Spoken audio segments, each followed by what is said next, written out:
Discover yourself உங்களை வரவேற்கிறது. இன்னைக்கு நம்மளுடைய டிஸ்கவர் யுவர்செல்ஃப் சேனல்ல ஒரு நல்ல மோட்டிவேஷன் இருக்கும்போது நிச்சயமா அவங்க ஒரு பெரிய லெவலுக்கு போவாங்க. ஸோ அந்த வகையில எப்படி நாம மோட்டிவேட் பண்ணா மற்றவங்க அதுல இம்ப்ரெஸ் ஆகி மேல மேல போவாங்க. ஒரு குழந்தை எடுத்துங்களேன். ஸோ அதுக்கு என்ன சொல்லி கொடுத்தா அல்லது என்ன கொடுத்தா அது படிக்கும் அல்லது ஏதாவது ஒரு வேலையை நம்ம வாங்கலாம் அப்படின்றதுக்கு நமக்கு நிறைய டெக்னிக் இருக்கும். அது போலதான் நமக்கான ஒரு மோட்டிவேஷன் அப்படின்னு சொன்னோம்னா நம்மளுடைய சம்பளம் மற்றும் பெர்மனன்ஸ். நமக்கு ஒரு பெர்மனண்டா வேலை கிடைக்க போகுது, அப்புறம் பாத்தீங்கன்னா ஒரு நல்ல சம்பளம் கிடைக்க போகுது. இந்த இரண்டும் தான் உங்களுடைய பிரைமரி மோட்டிவ் அல்லது பிரைமரி ஊக்கிகள் அப்படின்னு நான் சொல்லுவேன். உங்களுக்கு நீங்க நினைச்சுக்கங்க, உங்களுக்கு பெர்மனண்டா ஒரு வேலை கிடைக்க போகுது, அடுத்து பாத்தீங்கன்னா ஒரு நல்ல சம்பளம் கிடைக்க போகுது. ஒரு 10-12 வருடங்கள்ல அந்த வாங்கின சம்பளம் மாதிரி ஒரு 2 மடங்கு கிடைக்கக்கூடிய லெவலுக்கு உங்களுக்கு கிடைக்கும். இந்த 2 மோட்டிவேஷனும் தான் உங்கள் 2 கண்கள் போன்று உங்களுடைய டிஆர்பி பிஜில ஜெயிப்பதற்கு முக்கிய காரணமாக இருக்கும். டிஸ்கவர் யுவர்செல்ஃப் சேனல்ல இந்த மாதிரி மோட்டிவேஷன் நான் பலமுறை சொல்லிக்கிட்டே இருந்திருக்கிறேன். ஆப்பர்ச்சுனிட்டி மிஸ் பண்ணக்கூடாது. அதே மாதிரி நல்லா ஹார்ட் ஒர்க் பண்ணணும், நிறைய டெக்னிக் வச்சுக்கணும், நிமோனிக்ஸ் வச்சு படிக்கணும், இந்த மாதிரி நான் நிறைய சொல்லியிருக்கேன். அதுல நமக்கு ஒரு செல்ஃபா ஒரு மோட்டிவேஷன் வேணும். அது என்னன்னா, எனக்கு ஒரு பெர்மனண்டான வேலை கிடைக்குது, ஒரு நல்ல சம்பளம் கிடைக்குது அப்படின்ற ஒரு மோட்டிவேஷன் மட்டும் நீங்க கொண்டு வாங்கலேன், உங்களுடைய ப்ரிப்பரேஷனே வேற லெவல்ல இருக்கும். இன்னும் பாத்தீங்கன்னா நிறைய நண்பர்கள் என்கொயரி லெவல்ல தான் இருக்கிறீங்க. ஸோ எண்டு லெவலுக்கு நீங்க போகணும்.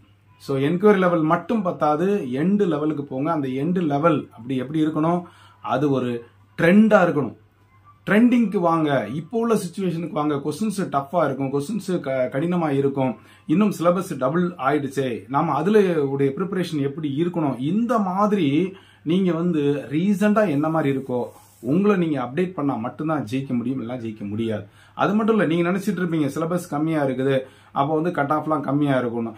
இது வேற ஆங்கிள் பாத்தீங்கன்னா, பழைய சிலபஸ் சாப்பிட்டு கரைச்சு குடிச்சவங்க 2 வருஷமா இருக்கிறவங்க எத்தனையோ பேர் இருக்காங்க.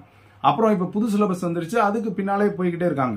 ஒரு பக்கம் இன்னும் சிலபஸ பத்தியே ஒரு கிளியர் கட் ஐடியா இல்லாம இருக்கும்போது வேற வேற சென்டர்ல சேர்ந்துட்டு புது சிலபஸ் நியூ சிலபஸ், புது சிலபஸ் நியூ சிலபஸ் மாறி மாறி படிச்சுக்கிட்டு ஒரு தங்களுடைய அப்டேட் ஆகிக்கிட்டே இருக்காங்க. அது ஒரு குரூப் இருக்காங்க. அப்போ நீங்க அதுல எந்த கேட்டகரியில இருக்கீங்க, உங்களை நீங்களால மோட்டிவேட் பண்ண முடியுதா, நீங்க பெர்மனண்டா இருக்க போறீங்க, அப்புறம் நல்ல சம்பளம் வாங்க போறீங்கிற இந்த 2 மோட்டிவேஷனையும் 2 கண்களாக எடுத்துக்கொண்டு நீங்க பயணிச்சீங்கன்னா தாராளமாக என்ன செய்யலாம், ஒரு ஈஸியா ஒரு மிகப்பெரிய எல்லையை உங்களால அடைய முடியும். ஸோ இதைத்தான் நான் இன்னைக்கு உங்களுக்கு சொல்ல விரும்புறது. உங்களுக்கு பெர்மனண்டா ஒரு வேலை கிடைக்க போகுது, அப்புறம் பாத்தீங்கன்னா ஒரு நல்ல சம்பளம் கிடைக்க போகுது. அந்த சம்பளம் 10-12 வருடங்களில் 2 மடங்காக 3 மடங்காக கூட மாறிடும். அடுத்த பே கமிஷன்லாம் வந்துச்சு. இன்னும் ஒரு குட் நியூஸ் என்ன அப்படின்னா, உங்களுக்கு அடுத்து இந்த ஆண்டிலேயே பாத்தீங்க அப்படின்னா அந்த சிபிஎஸ் என்பது ஒழிக்கப்பட்டு கண்டிப்பாக ஒரு பழைய பென்ஷன் திட்டம் வந்துரும் அப்படின்ற மாதிரி சொல்றாங்க. அப்போ உங்களுக்கு பென்ஷனும் உறுதியா இருக்கும். அப்ப பாருங்களேன். சோ இப்ப நீங்க திங்க் பண்ணி பாருங்க. அப்போ அதுக்கு நீங்க எவ்வளவு ஹார்ட் ஒர்க் பண்ணணும். ஒரு வெற்றி வேணும்னா முடியாது, சிம்பிளா கிடையாது. நான் நிறைய ட்ரிப்ஸ் உசேன் போல்ட்ட நிறைய எக்ஸாம்பிள் சொல்லியிருப்பேன். ஈவன் பாருங்க, இப்ப நேத்து பாத்தீங்கன்னா அந்த மேக்னஸ் கார்ல்சன் மீண்டும் பாத்தீங்கன்னா ஜெயிஸ்டார். சோ முதல்ல தோற்றாலும் கூட பாத்தீங்கன்னா குகேஷே தோக்குறாரு.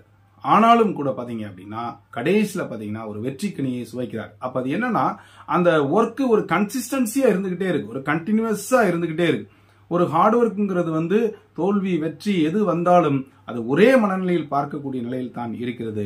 நாம எல்லாரும் குகேஷ் வெற்றி பெறுவார் அப்படின்னு நினைக்கும் பொழுது பாத்தீங்கன்னா மறுபடியும் இந்த மேக்னஸ் கார்ல்சன் வெற்றி பெறாரு. இந்த நார்வே செஸ் டோர்னமெண்ட்ல பாத்தீங்கன்னா அது ஒரு மிகப்பெரிய வெற்றியாகவே அவர் கருதப்படுகிறது.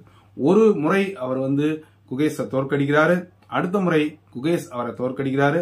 ஆனா மற்ற போட்டியாளர்களோட வென்று அவர் பாத்தீங்கன்னா இறுதியில 14.5 பாயிண்ட்டுக்கு மேல எடுத்து அவர் வேர்ல்டு சாம்பியனா மாறுறாரு. சோ இதே மாதிரிதான் நம்மளுக்கும். அப்போ ஒரு மிகப்பெரிய டாப்பரா இருந்தா கூட வெற்றி தோல்வின்றது வரத்தான் செய்யுது, தோல்வி வரத்தான் செய்யுது. அந்த தோல்வியிலிருந்து துவண்டு விடாமல் அடுத்து என்ன பண்ணணும், நமக்கு என்ன மோட்டிவேஷன் இருக்கு, ஒரு சாம்பியன்ஷிப் அவருக்கு கிடைக்குது, ஒரு மிகப்பெரிய தொகை கிடைக்குது. அதை போன்று நீங்க நினைத்துக் கொண்டால் நிச்சயமாக ஜெயிக்க முடியும். உங்களை நீங்க மோட்டிவேட் பண்ணிக்கீங்க. உங்களுக்கு சம்பளம் வருது நல்ல, அப்புறம் ஒரு பெர்மனண்டான ஜாப் வருது, அப்புறம் ஒரு பென்ஷன் கூட வருது. அப்படின்றத 3ஐயும் நீங்க நினைத்துக் கொண்டால் நிச்சயமாக உங்களை மோட்டிவேட் பண்ணிடுவீங்க, நல்லா ப்ரிப்பேர் பண்ணிடுவீங்க. ஸோ நல்லா ப்ரிப்பேர் பண்ணுங்க. வரக்கூடிய டிஆர்பியில் ஜெயிச்சா நீங்களும் ஒரு சக்சஸ்ஃபுல் டீச்சரா மாறலாம். இது உங்களுடைய நண்பர்கள் அனைவருக்கும் எடுத்து செல்லுங்க. மெட்டீரியல் வேண்டும்னாலும் PS சைக்காலஜி ஆன்லைன் கிளாஸ் வேணும்னாலும் கீழே தெரிய நம்பருக்கு தொடர்பு கொள்ளுங்க. அடுத்த வாரம் திங்கட்கிழமையிலிருந்து எஜுகேஷன் சைக்காலஜி மற்றும் ஜிகேக்கான வகுப்புகள் தொடங்க இருக்கிறது. வேணுங்கிறவங்க கீழே தெரிய நம்பருக்கு உங்களுடைய வருகையை உறுதி செஞ்சுக்குங்க. இது வரைக்கும் நம்முடைய சேனலை சப்ஸ்கிரைப் பண்ணிட்டு கூட பெல் ஐகானை கிளிக் பண்ணிட்டு ஆளுங்கிற ஆப்ஷனை மறக்காம செலக்ட் பண்ணுங்க. மீண்டும் அடுத்த ஒரு நல்ல அப்டேஷன் சந்திக்கிறேன். நன்றி, வணக்கம்.